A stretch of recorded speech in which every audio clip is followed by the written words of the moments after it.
Hello and welcome to the Adoption and Fostering Journal podcast. This is one of those episodes where we introduce the latest issue of the journal to you. So this is volume 49, issue 2, which is the July 2025 issue of the journal. And I am Vicky Walker, the production editor of the journal. And I'm Dr. Golm. I'm the editor-in-chief. Brilliant. So we'll do our usual thing. And should we start talking about the editorial? Yes. So go ahead, Dennis, tell us about your editorial this time. So the kind of editorial features the article by Jenny Conrick and colleagues about direct-to-consumer genetic testing, and they've written a lovely scoping review on the topic.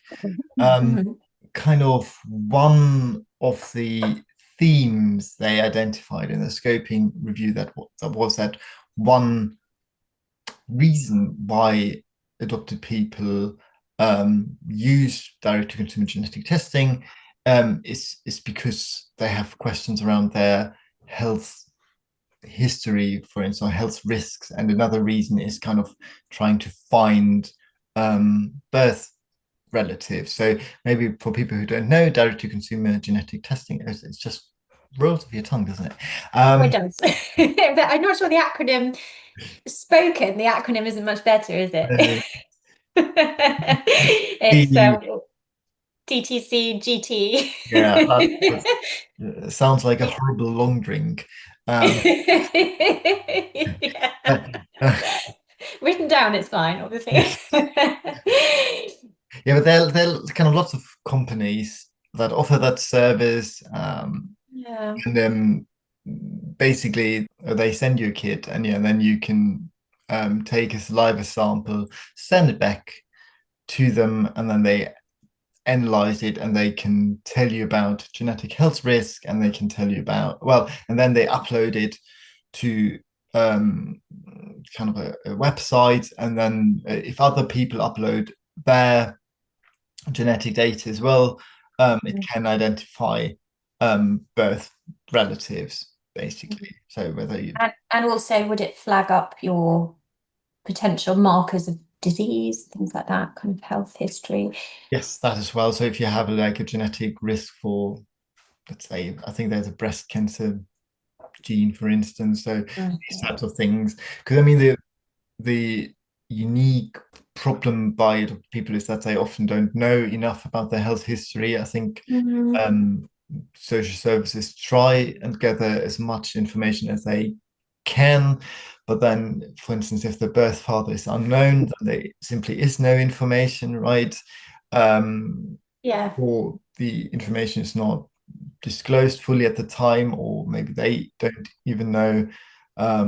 And then there's kind of a gap in the history, and often GPs will ask for your health history, and then you'll sit there and then I don't know. And then I guess the other thing is that's also mentioned in the scoping review, that there might be certain times in your life where that information becomes particularly relevant, and that might be when you may be thinking about becoming a biological parent yourself, and then obviously you're wondering, so do I have any genetic risks that I might be passing on to my prospective child, and then it becomes relevant, and then people might I think one of the kind of frameworks, I'm citing the editorial, is the adoption curiosity pathway, which is kind of just a model outlining when people might seek additional information. So it could be that obviously it's curiosity driven, so you're curious about a topic and you also want to know more, and then you're motivated to gather more information, basically, and then engage. And then it might be if you're in a, if you have been curious, but you might be even more curious about the topic now because there's a pregnancy or so, or you're thinking about a biological child, and then this gives you the motivation to actually seek out the information, and then direct genetic to consume testing might be one of the pathways to getting answers. I mean, there are certain risks associated with it. So obviously it can help identify birth family. It also can help identify risk markers. But there have been studies finding that, sometimes the accuracy of those tests is not ideal, so they could lead to false positive findings. Also, there might be disappointment if no birth relatives are identified.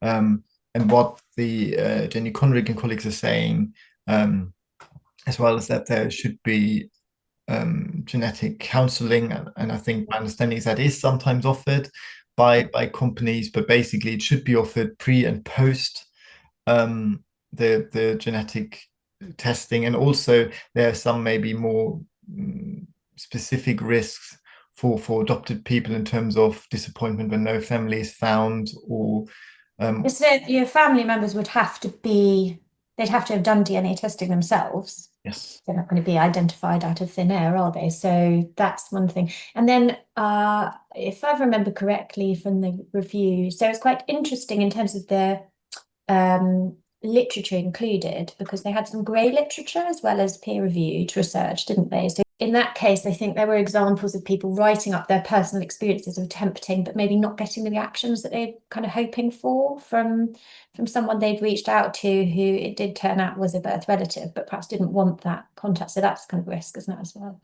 Yeah, no, it's good. So it's good practice to include grey literature, which is often like unpublished, not yet peer-reviewed work, such like master thesis, better doctorate thesis just before publication, but they might be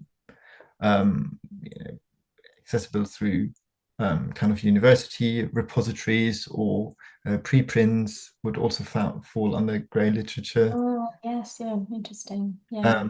Obviously, they're not peer-reviewed, so they always be taken with a bit of caution, but it's very good practice to include. And I think that one of the problems was that the majority of studies they found were from the US. I think they only identified one UK study, so there's some more work to be done within the UK on that And these researchers are Australian, aren't they, as well? The team, Jenny Conrick and her colleagues, I think they're doing more research over there. But yeah, definitely a gap in the UK.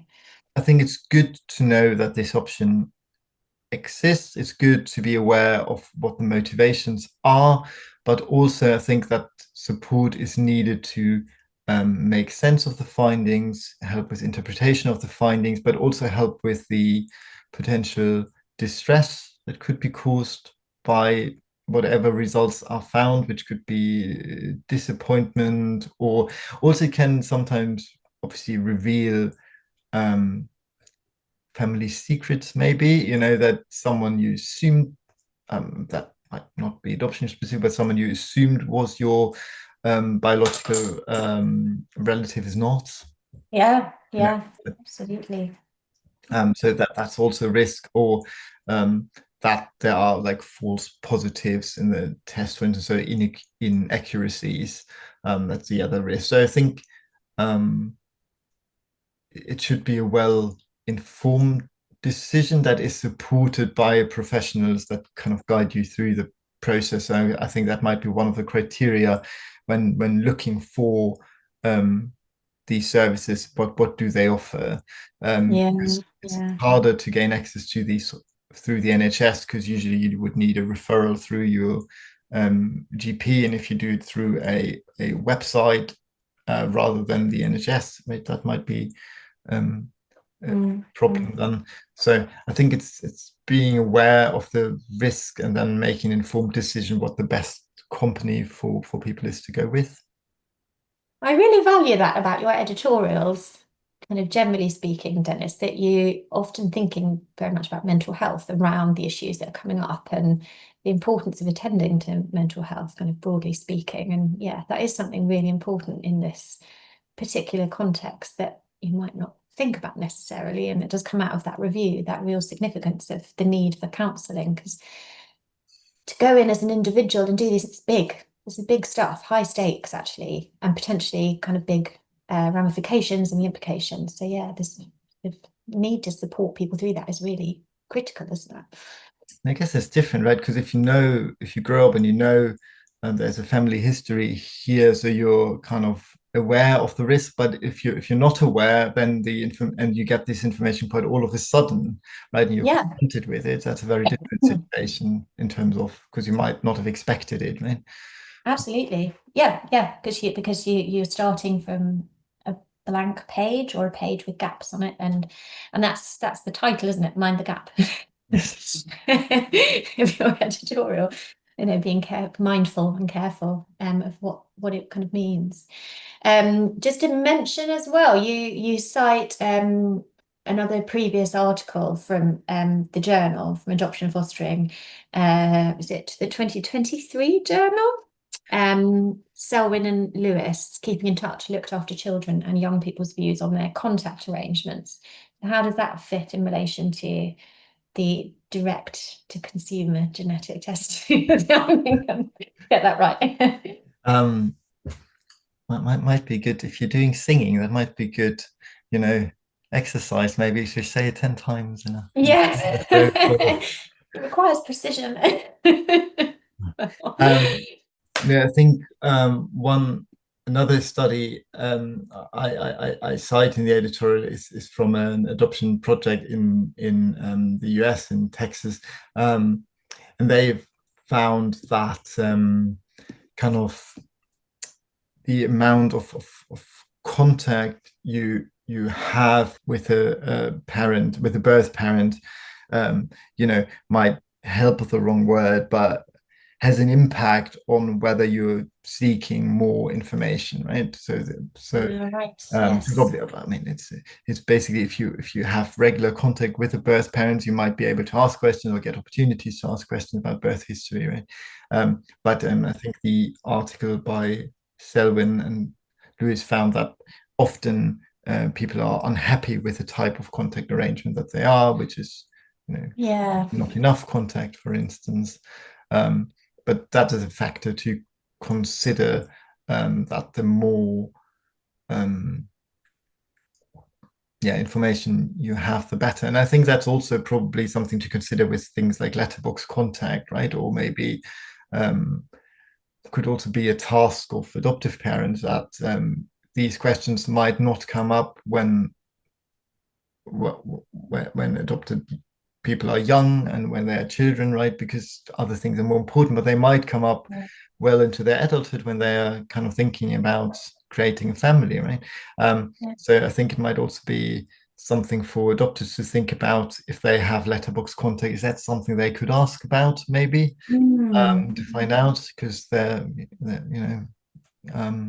might be thanked later for it if they gathered information, or it might be helpful to another way, maybe to fill the knowledge gap. If they said, well, in terms of an advocacy role, kind of, I asked in a letter and we got some more information that you might find helpful. And I suppose I should say that obviously the term contact, I realise, is kind of complex, and there are other terms, family time, for instance, and other kind of terms for that. But so that's keeping in touch was the article we were talking about from Selwyn and Lewis.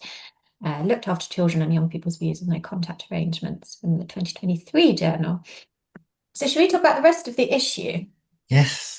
The first article is on allegations. So allegations of abuse in care, the experiences of South Australian foster carers. And that's Damien Riggs and Shoshana Rosenberg. Well, we've got a bit more on this, haven't we? Yes, we've recorded. We might have done some podcasting with Australia. It's difficult to get the time zone right so that one isn't overly tired in the process, but we did manage. We did manage, I think, because it's Adelaide. The time, it meant that we were 9:30ish, and it was 6 p.m, something like that. So not too hideous on either side of the pond. Yes. So we had Damien Riggs join us for the podcast, and we also had a very special guest joining us. We did. We had this CEO of the Fostering Network, Sarah Thomas. She joined us as well, which was really brilliant, because she had been involved in an article that was published, I think it was March 2024, if I'm right, on the topic of allegations. There's a quote used in the title, which is, the worst day of my life, and experiences of allegations against foster carers in a UK setting. And that's based on data from the State of the Nation's Foster Care Survey run by the Fostering Network, their kind of regular survey that they run of foster carers and those working in foster care in the UK. So it was really useful to get the two perspectives, wasn't it, of the kind of UK system, the Australian system. I think for me, what came out of our discussion, without giving too much away, was the need for support of everybody, well, of foster carers, to kind of support them in these situations, because it is not an uncommon thing to happen, to have an allegation, and obviously allegations quite broad ranging, but then transparency of the process in both systems, that seemed to be something really, really key. So yeah, it was a brilliant discussion, wasn't it, Dennis? It went really, really well. So And also I feel they might have become lifelong friends and we weren't really needed. It's such a rich they weren't really discussion needed. that we were there to do the introductions, and then the discussion kind of took off. So one to listen to, absolutely. Also, there might or might not be a toolkit that might or might not be linked with the podcast, because well, you have to find out if you want to know if there's a toolkit. Oh, that's true. Yeah, no, a really useful practical toolkit from the Fostering Network. So yes, listen for more on that from Sarah. And we do have Core and Bath. We have a book on managing allegations, concerns, and complaints by Laura Williams. So that's worth a look as well. But yeah, we don't need to say too much because we've got the podcast. The next article is a service evaluation of a reflective practice fostering group. So specifically for foster carers. Again, quoting the title, which is Naming the Unnameable, and that's referring to the ability that foster carers had in this kind of setting to share stuff that maybe they felt more uncomfortable sharing with social workers or those involved in practitioners, that they felt they could share with each other. So it's by Laurie Preston and colleagues, and yes, a really good piece, another one there. And I think then we're traveling all the way to Norway Mm. and have an article called Community of Care, Contributions to Sustainable Care Within an Arrangement Combining Residential and Foster Care by Inga-Lise Negård and colleagues. Mm. And yeah, it's about a very interesting kind of model where young people enter a residential care setting, but then usually move into a foster care arrangement, but it's all combined, or it's all under the same umbrella organization, and Yeah, foster care, yeah. the residential care, and there's also respite care model Mm. in there. Yeah, so I think it's an interesting concept, and they've done a study about it. And if you want to know more about the study, I'm afraid you have to read the study. Yeah. All these teasers today. You're Yeah, I think making you it's, work for it. I know, yeah. It's called the Blue Hill. Yeah, I see, I can't speak today. It's called the Blue Hill Care Arrangement in Norway. And I think it's fairly similar in aims, at least, to the Mockingbird project in the UK. But yes, that kind of offering a community, and they interviewed different again, I think they did interview foster carers, didn't they? And possibly some of the children, but they certainly interviewed um, care workers in the residential institution at different levels as well. But yeah, sorry, I'm giving too much away. And the next article is Quantitative and Qualitative Outcomes of Non-Violent Resistance Interventions for Children and Adolescents with Emotional and Behavioural Difficulties and Their Caregivers. And this is a systematic review by Bukola Awoyemi and colleagues. Some of the colleagues there have done a podcast with us on a different systematic review. So we had a podcast that's published on that recently, didn't we? But this particular article, dealing, as we say, with non-violent resistance, which sort of chimes with some of the other research that we've done. No, we haven't done research that we've published in the journal. Kind of it's related to some extent to child-to-parent violence and the issues associated with that, isn't it, Dennis? Yes, and we did record a previous podcast on child-to-parent violence with colleagues who've done a study in the UK, which was very, very interesting. And then this ties in kind of non-violent resistance as a kind of possible intervention to deal with kind of child-to-parent violence. And part of this kind of systematic review is looking at randomized controlled trials. Word of caution, more research is needed and larger samples are needed. But this is a good piece to look up the kind of evidence base for non-violent resistance intervention. So yeah, a really interesting read and highly recommend. Health notes this time, particularly noteworthy because well, for the first time we've got a podcast, haven't we? Yes, yeah, we've done it again. So this is a very podcast intensive issue. Obviously, you're getting the podcast on the editorial and the content, and then we recorded a podcast on allegations in foster care. And for the first time ever, we recorded a podcast on the health notes.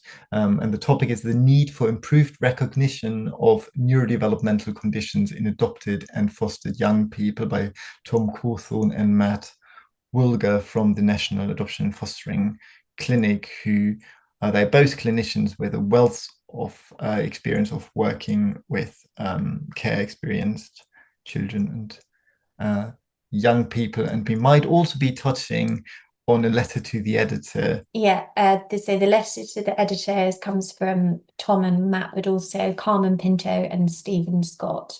And that talks about a freedom of information request that they made to look at the Adoption and Special Guardianship Support Fund, or the Adoption Support Fund, depending on when because the freedom of information request kind of covered a period of time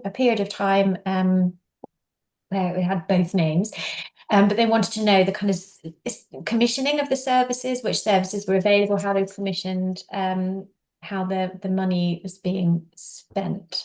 And again, and if we talk about that more in the podcast. The letter is very interesting and quite current, also in lines with cuts to the Adoption Support and Special Guardianship Fund.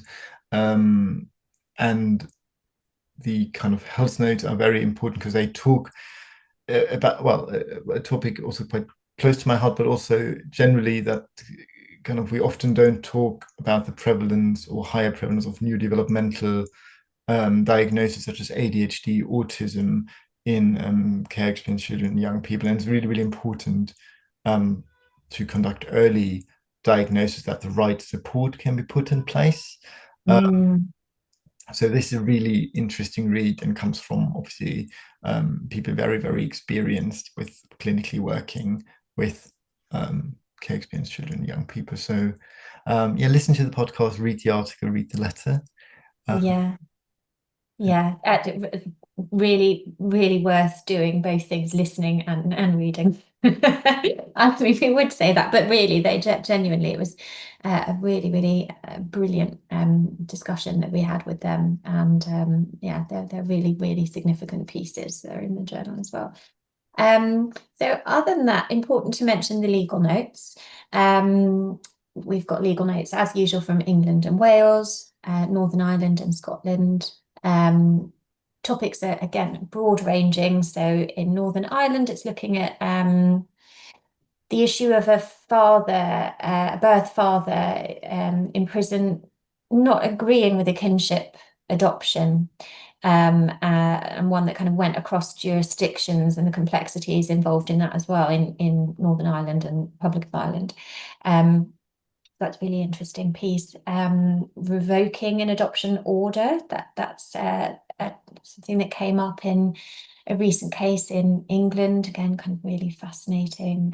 And in Scotland, the courts have been looking again, I think, as this is a sort of ongoing case about really looking at the nitty-gritty of the law as to whether a permanence order could be made for somebody who's 16 plus. So that kind of thinking about the gap between 16 and 18, and yeah, that it is really, really, our legal notes are always really fascinating, and even though they're written by lawyers, and I mean this in the best possible way when I say even though, you might think, oh gosh, it's really technical, but actually they're written in a really accessible way, with great relevance to the work that lots of practitioners do. I always feel I learn something new and exciting when I read the legal notes, because I always feel like, oh, this is interesting. Yeah. And they're quite short and sweet as well. So They are short and sweet, and they're so interesting, and I think they're always really thought-provoking, and the kind of comments that are made in relation to the cases, by our contributors as well, kind of really get you thinking.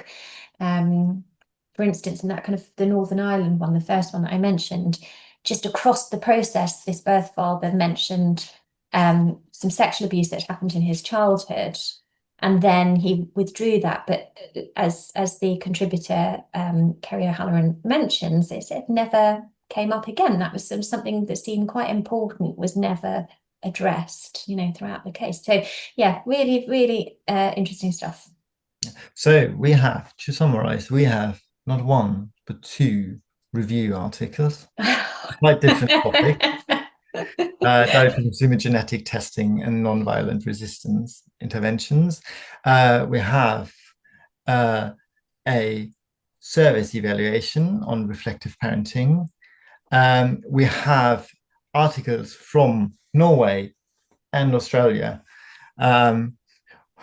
One on residential and, well, a combined residential and foster care setting, and one on allegations. And then obviously we have the health notes on neurodevelopmental diagnoses. And more importantly, we have recorded not one, but two podcasts, one with the health notes for the first time ever, and one with Damien Reeks from Australia and the lovely CEO of the Fostering Network. Absolutely. So, you can't ask for better than that, can you? Thank you very much for joining us, and we'll see you next time. See you. Bye.